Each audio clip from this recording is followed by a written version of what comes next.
Hi, I'm Robert Bacall, and we are now in our next session on dealing with angry customers. And I want to introduce you to what has been the most famous part of what I teach people.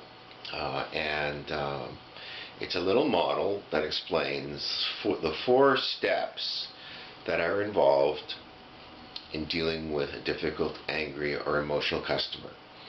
And you may have seen this around actually if you look on the net, because a lot of people have mentioned this. Well, if you see the Carp model somewhere for this, well, guess what? It's something that I actually created. There's a story behind why I created it, but it's not really all that relevant.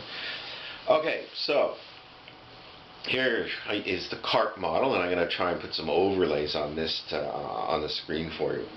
Carp, C-A-R-P.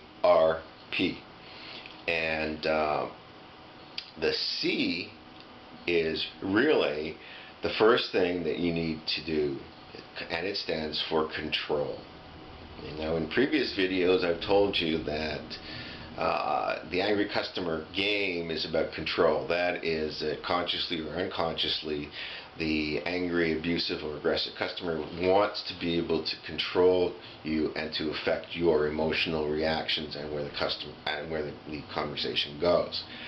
Okay, now, control in the sense that I use it means that you need to control where the interaction goes. And more specifically, you know that you are getting some control over the conversation when the customer stops talking at you and starts responding to your questions and comments. Okay, now until you get this control, you can't do anything. You can't solve the problem. Oftentimes you can't even figure out what the problem is, because when you ask a question, it gets ignored. Okay, so that's control, and that's your number one priority. Without controlling the interaction, in other words, getting the person to respond to you, you can't do anything except argue. The A in the Carp model stands for acknowledge. Now, the C and the A kind of go together, because acknowledgement techniques, which are basically using empathetic statements and active listening, are part of how you can control an interaction. There's other methods that you can use, okay? But the acknowledgement addresses the emotional component of the customer's situation and the interaction. Okay, so when later on we'll talk more about these techniques, but the control and the acknowledgement. Now, these have to go before any kind of problem solving you do with the customer, because if you don't do those first, the customer is too emotional to work with you. Now, the next one, the R, stands for refocus. And refocus means that once you've got the individual responding to you and you've expressed some understanding, you feel that you are getting somewhere with the listening and empathy type techniques, that you don't want to stay on the emotion. You want to refocus back to the problem. So, for example, if I were to combine an empathy statement, which is a technique, with a refocus, it would sound something like this. Well, Mr. Smith, I can see that you're really angry, but let's switch to what I can do for you today. Can I ask you a few more questions? Okay, now notice that the first part is a kind of empathy statement, and the second part is refocusing on why the individual is there. In my books, there's a whole bunch of examples of how you can use these techniques, but right now I want to focus on the CARP.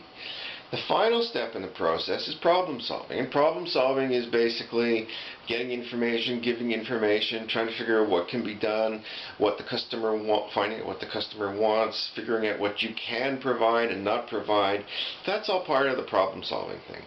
But the reason the problem solving is at the end is that until you have gotten control of the interaction which means having the individual respond to you when you ask questions and that kind of thing. And the acknowledgement stuff, dealing with the emotional thing, you can't solve the problem. Okay, so I've had interesting comments that angry customers will sometimes actually be so angry that they don't realize you said something positive. So, for example, I've been told that, customer blah blah blah blah blah blah is yelling and screaming and very upset, and the employee figures, well, hey, there's good news here. I'll just tell him, you know what, I can do what you want. So he says, well, sure, you can, no problem returning this merchandise. You don't really need a receipt. And you know what's interesting is that the customer just continues to go on. Well, right. Even though the customer got what he wanted. Customer didn't notice. Okay, so, and the reason that happens is because the C, the A, the R, and the P were not done in sequence. Okay, and so, again, you've got to get control, get openings, acknowledge the emotions so that the individual can start to let go, but don't stay there. Refocus into the problem and then solve the problem.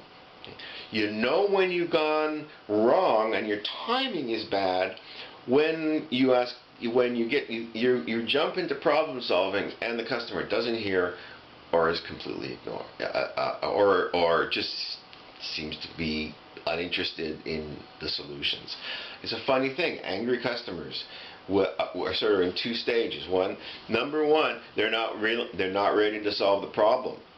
I know that sounds weird, but they're not really wanting to fix anything. They just want to get this emotional stuff done. Okay. And then once they get that done, they get the things they need psychologically, then they'll move to the problem solving and they'll work with you. Okay. So that's the point of the Carp model. It's a rough guide to the order in which you need to do things. Now, if you're smart, you're probably saying, yeah, but it doesn't really work that way because, things go up and down. It doesn't work C and then A and then R and P. And you know what? You're kind of right. Is that human interaction doesn't work A, B, C, D. It doesn't work that way. So with the Carp model, you may bounce around a little bit. Okay, so you might try and use some control techniques, and we have a bunch we're going to teach to you. And you think you're getting somewhere, and then you try and problem solve, and boom, you lose control of the interaction again. That happens. So that's fine. You just go back up to the top. Okay, so it's not a lockstep model, and you sometimes jump around. But the important part is the control and acknowledgement need to be in place before you can problem solve.